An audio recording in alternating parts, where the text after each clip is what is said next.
How to sign in to your existing account on Trading 212.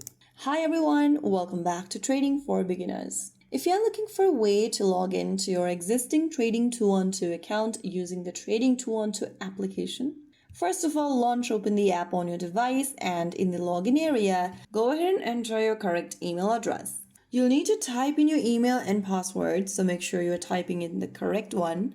In the password box, write down your password for your Trading 212 account. If you don't remember your password, you can tap on this forgot password link and follow the password reset process to get access to your account again. Finally, after entering your credential, click sign in and you're in. Once everything is correct, you'll be logged into your account and you can start exploring your dashboard, investments, and portfolio.